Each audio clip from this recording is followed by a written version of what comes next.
Hello, my name's Kevin Curry. I'm the founder of HistoricFix.com, the website for folks who either own or work on historic homes and want to do most of the work themselves, and they want to do it in as practical and as historically accurate a way as possible.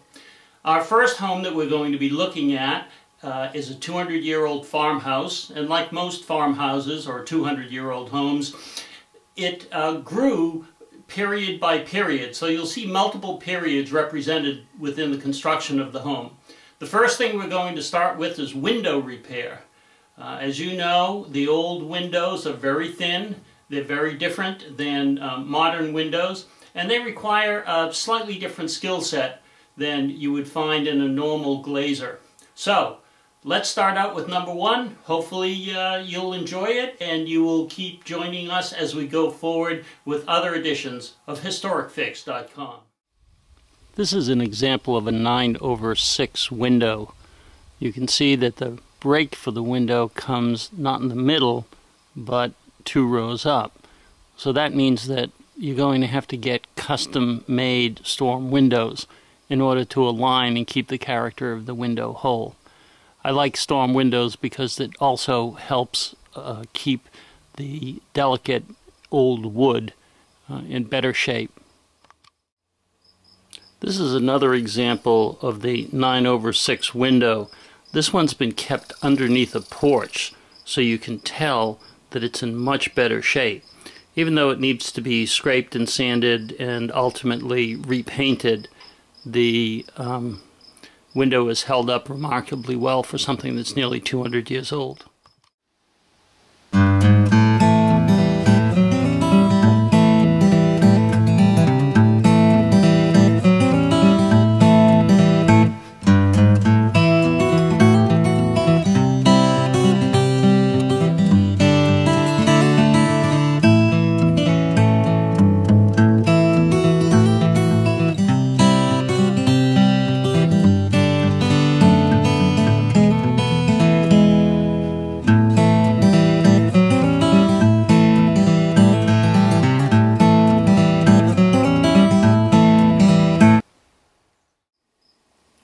This is an example of the original siding that was on the 200-year-old house. Actually, not original. It was probably replaced about 100 years ago. But it was always under a porch, so it was always protected. The new pieces at the top were put there when the pitch of the roof of the new porch that was added on was changed.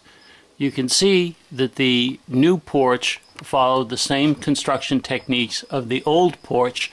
The only real difference was utilization of shiplap lumber rather than just planed lumber, so that it was totally sealed from the top and there'd be no spaces following through. Of course, in order to make this work, you had to use very short roofing nails, which was a real challenge in November, considering how hard it was to hold them in your fingers. But the interior effect certainly worked very nicely so that no nails were showing through.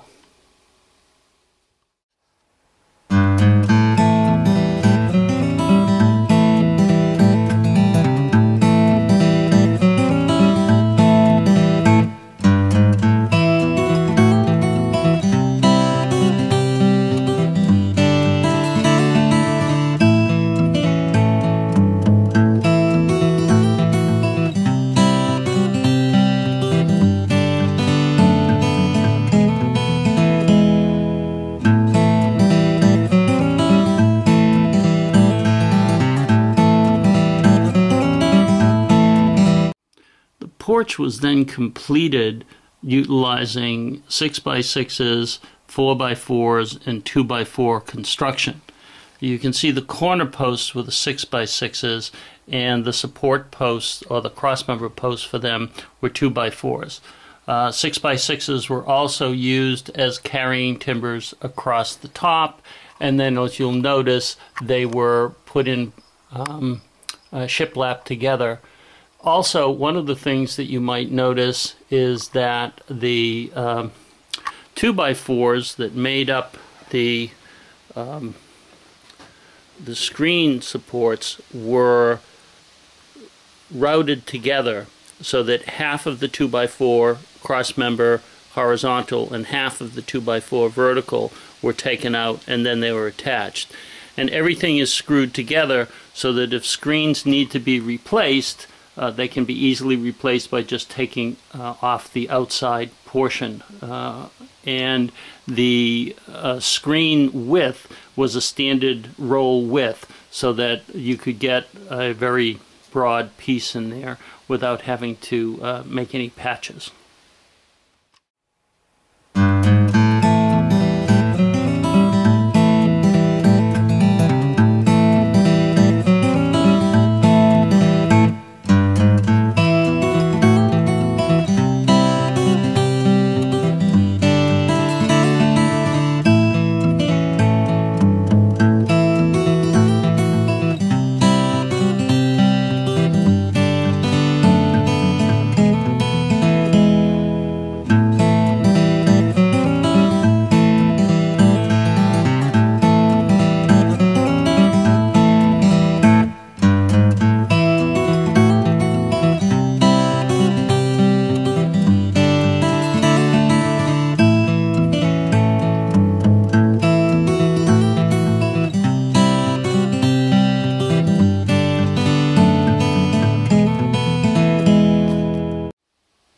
Here you can see the south-facing part of the house, and even though it's underneath a porch, when the sun is low, you can see the years and years of paint that were collected, and the paint really needs to be chemically peeled off because it's so layered now that scraping it just results in making it look pockmarked.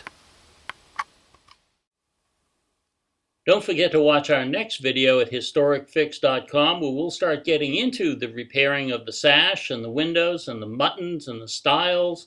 We'll show you how to fix everything in an old house right here at historicfix.com.